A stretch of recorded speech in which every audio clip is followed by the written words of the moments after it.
Hello, friends. I'm Reverend Ann Kemper, pastor here at Covenant United Methodist Church, and welcome to our Reading on the Rock podcast. I'd like to thank parents and grandparents, adults who are helping your child access Reading on the Rock.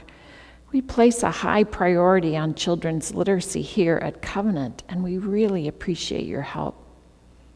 We continue to have fun with the series of favorite children's stories, and tonight we have a special one for you. Hello, my friends, and thank you for joining us this evening for Reading on the Rock with our special guest, Kathy Langkamp, who's a dear friend and has been a friend of Covenant for a long time. And she actually lives in Ohio. She's driven all the way here to share with us her very favorite book. So Kathy, what are you going to read tonight? Today I'm going to read Mike Mulligan and his Steam Shovel, which even my grandchildren know is my favorite book because I gave them my book. And so for Mother's Day, they sent me another copy. The author is Virginia Lee Burton. The publisher is Houghton, Mifflin, and Harcourt. Oh. Well, so this has been your favorite for A many long time. years. Yes. We're looking forward to Yes. hearing it. So, all right, let's get to it. Mike Mulligan and his Steam Shovel by Virginia Lee Burton. Mike Mulligan had a steam shovel, a beautiful red steam shovel. Her name was Mary Ann. Mike Mulligan was very proud of Mary Ann. He always said that she could dig as much in a day as 100 men could dig in a week. But he had never been quite sure that this was true. Mike Mulligan and Mary Ann had been digging together for years and years. Mike Mulligan took such good care of Mary Ann. She never grew old. It was Mike Mulligan and Mary Ann and some others who dug the great canals for the big boats to sail through. It was Mike Mulligan and Mary Ann and some others who cut through the high mountains so that the trains could go through.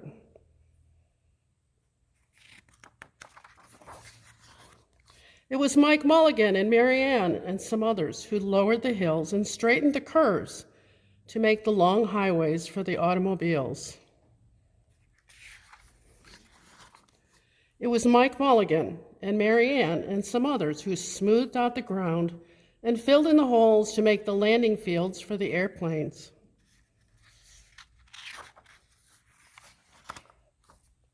And it was Mike Mulligan and Mary Ann and some others who dug the deep holes for the cellars of the tall skyscrapers in the big cities when people used to stop and watch them. Mike Mulligan and Mary Ann used to dig a little faster and a little better. The more people stopped, the faster and better they dug. Some days they would keep as many as 37 trucks busy, taking away the dirt they had dug. Then along came the new gasoline shovels, and the new electric shovels, and the new diesel motor shovels, and took all the jobs away from the steam shovels. Mike Mulligan and Mary Ann were very sad.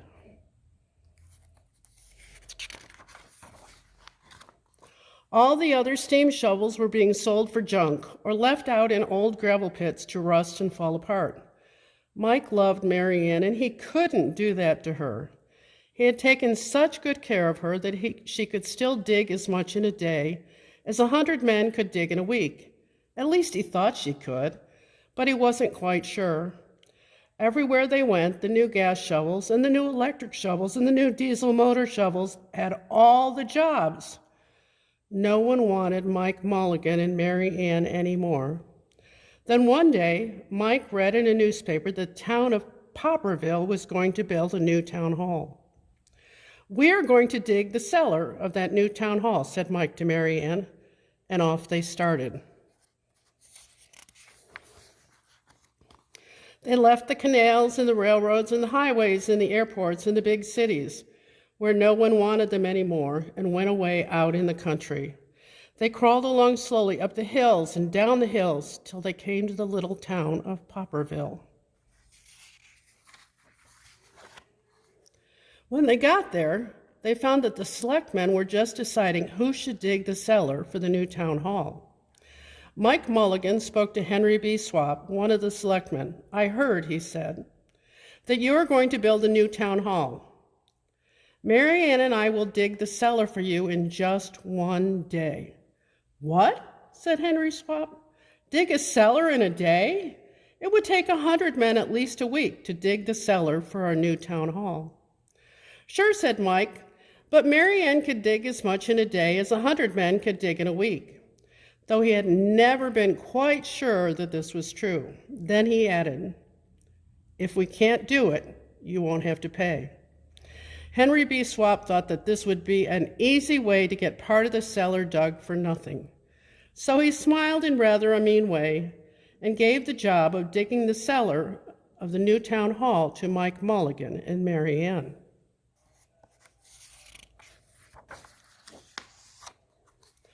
They started in early the next morning, just as the sun was coming up. Soon a little boy came along.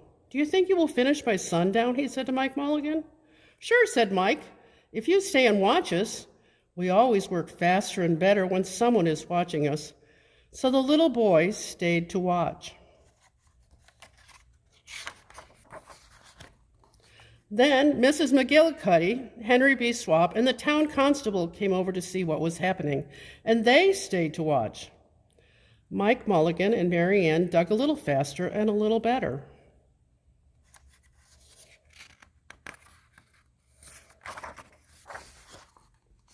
This gave the little boy a good idea. He ran off and told the postman with the morning mail, the telegraph boy on his bicycle, the milkman with his cart and horse, the doctor on his way home, and the farmer and his family coming into town for the day, and they all stopped and stayed to watch. That made Mike Mulligan and Mary Ann dig a little faster and a little better. They finished their first corner neat and square, but the sun was getting higher. Clang, clang, clang! The fire department arrived. They had seen the smoke and thought there was a fire. Then the little boy said, "Why don't you stay and watch?" So the fire department of Popperville stayed to watch Mike Mulligan and Mary Ann. When they heard the fire engine, the children in the school across the street couldn't keep their eyes on their lessons. The teacher called a long recess, and the whole school came out to watch. That made Mike Mulligan and Mary Ann dig still faster and still better. They finished the second corner neat and square, but the sun was right up in the top of the sky.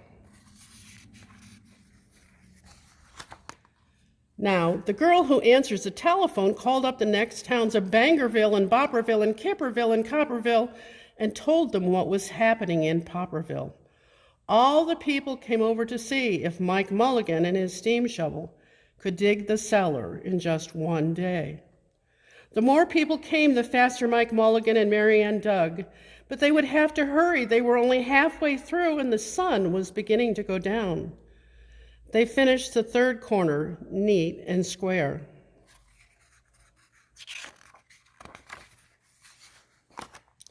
Never had Mike Mulligan and Mary Ann had so many people to watch them. Never had they dug so fast and so well, and never had the sun seemed to go down so fast. "Hurry, Mike Mulligan, hurry, hurry," shouted the little boy. "There's not much more time." Dirt was flying everywhere, and the smoke and steam were so thick that the people could hardly see anything. But listen, bing, bang, crash, slam, louder and louder, faster and faster. Then suddenly it was quiet. Slowly the dirt settled down. The smoke and steam cleared away, and there was the cellar, all finished. 4 corners, neat and square. 4 walls, straight down. And Mike Mulligan and Mary Ann at the bottom. And the sun was just going down behind the hill. "Hooray!" shouted the people. "Hooray for Mike Mulligan and his steam shovel. They have dug the cellar in just one day." Suddenly, the little boy said, "How are they going to get out?" "That's right," said Mrs. McGillicuddy to Henry B. Swap. "How's he going to get his steam shovel out?" Henry B. Swap didn't answer, but he smiled in a rather mean way. Then everybody said, "How are they going to get out?" "Hi, Mike Mulligan, how are you going to get your steam shovel out?" Mike Mulligan looked around at the 4 square walls and the 4 square corners, and he said, "We've dug so fast and we've dug so well that we've quite forgotten to leave a way out." Nothing like this had ever happened to Mike Mulligan and Mary Ann before, and they didn't know what to do. Nothing like this had ever happened before in Popperville. Everyone started talking at once, and everybody had a different idea, and everybody thought that his idea was the best. They talked and they talked, and they argued and they fought till they were all worn out. And still no one knew how to get Mike Mulligan and Mary Ann out of the cellar they had dug. Then Henry B. Swap said, "The job isn't finished because Mary Ann isn't out of the cellar, so Mike Mulligan won't get paid." And he smiled again in a rather mean way. Now the little boy, who had been keeping very quiet, had another good idea. He said, "Why couldn't we leave Mary Ann in the cellar and build the new town hall above her? Let her be the furnace for the new town hall, and let Mike Mulligan be the janitor. Then you wouldn't have to buy a new furnace, and we could pay Mike Mulligan for digging the cellar in just one day." "Why not?" said Henry B. Swap, and he smiled in a way that was not quite so mean. "Why not?" said Mrs. McGillicuddy. "Why not?" said the town constable. "Why not?" said all the people. So they found a ladder and climbed down into the cellar to ask Mike Mulligan and Mary Ann. "Why not?" said Mike Mulligan. So it was decided, and everybody was happy.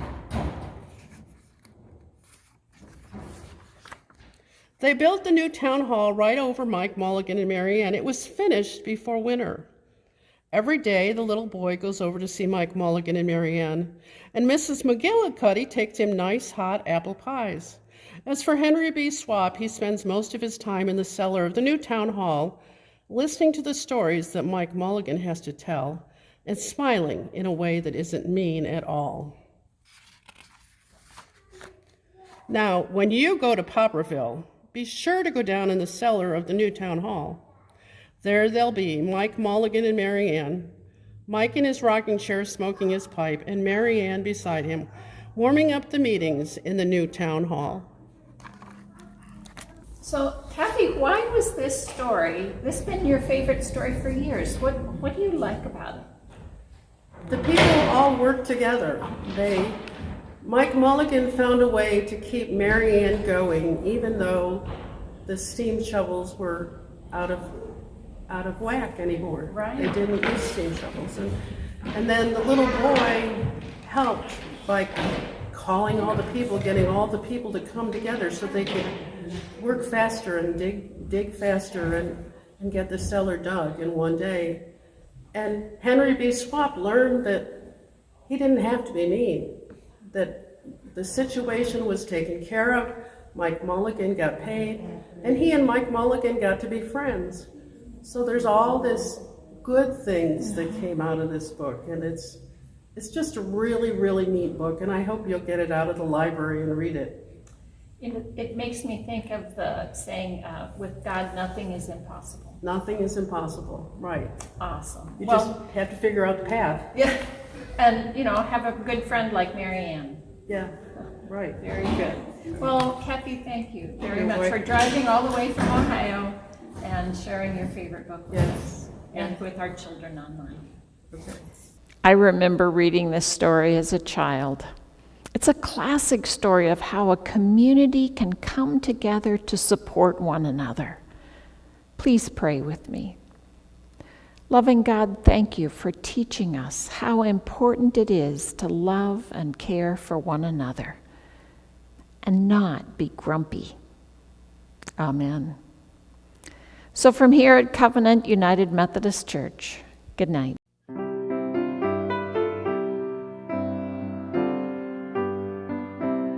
Reading on the Rock is presented by Covenant United Methodist Church in Rochester, New York. If you like Reading on the Rock, please give a donation on our website, covenantroc.org.